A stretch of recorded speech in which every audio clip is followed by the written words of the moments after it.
ಇದು ಡಿಕ್ಲೈನ್ ತೋರಿಸ್ತಾ ಇದೆ.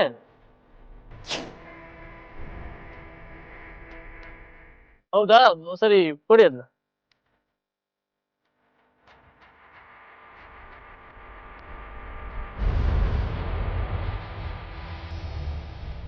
ಸರ್ ಹೇಳಿ ಸರ್.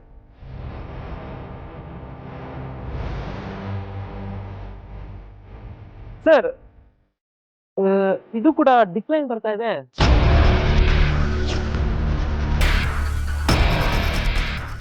ಹೌದಾ, ಅದು ಏನಾಗಿದೆ ಅಂತ ಗೊತ್ತಿಲ್ಲ, ನಾನು ಕಾಲ್ ಮಾಡಿ ಕೇಳ್ತೀನಿ.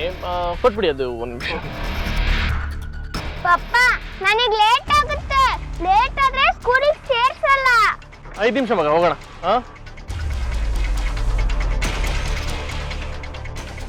ನಾನು ಬರ್ತೀನಿ ಪಪ್ಪ. ಸರಿ ಆಯ್ತು, ಬಾ.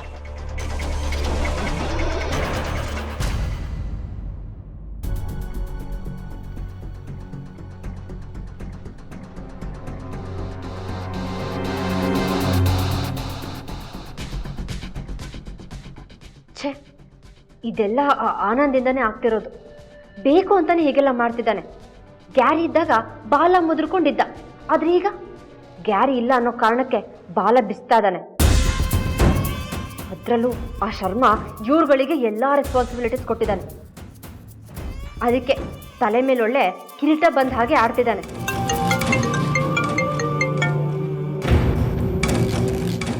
ಶನಾಯ್ ಅವರೇ, ಹೇಳಿದ ಕೆಲಸ ಎಲ್ಲ ಮುಗೀತಾ? ಆಗ್ತಾ ಇದೆ ಸರ್. ಇನ್ನೇನು ಸ್ವಲ್ಪ ಹೊತ್ತರಲ್ಲಿ ಮುಗಿಸ್ಬಿಡ್ತೀನಿ. ಏನು, ಇನ್ನೂ ಸ್ವಲ್ಪ ಹೊತ್ತ?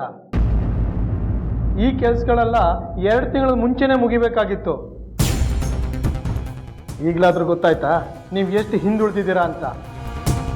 ಆಯ್ತಾಯ್ತು, ಆದಷ್ಟು ಬೇಗ ಆ ಎಲ್ಲ ಕೆಲಸನ ಫಿನಿಶ್ ಮಾಡ್ಕೊಂಡು ತೊಗೊಂಡು ಬನ್ನಿ. ಆಯಿತು ಸರ್.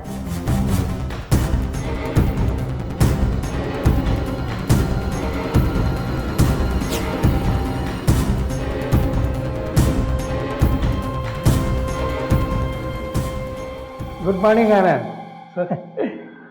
ಈ ಶನಾಯಪ್ಪ ನೋಡೋಕ್ಕಾಗ್ತಿಲ್ಲ ನೋಡ್ರಿ ಸರ್. ಅವಳು ಮಾಡಿರೋ ಪಾಪಗಳಿಗೆ ಇದು ತುಂಬ ಕಮ್ಮಿ ಸರ್. ಇಂಥ ಪನಿಷ್ಮೆಂಟ್ಗಳಿಂದ ಅಟ್ಲೀಸ್ಟ್ ಅವಳ ಅಹಂಕಾರನಾದರೂ ಅಡಗಿಸ್ಬೋದು. ನಿಜ.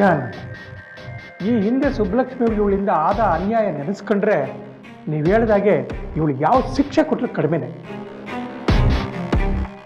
ಬನ್ನಿ, ಕಾಫಿ ಕೊಡ್ಕೊಂಬಾರ.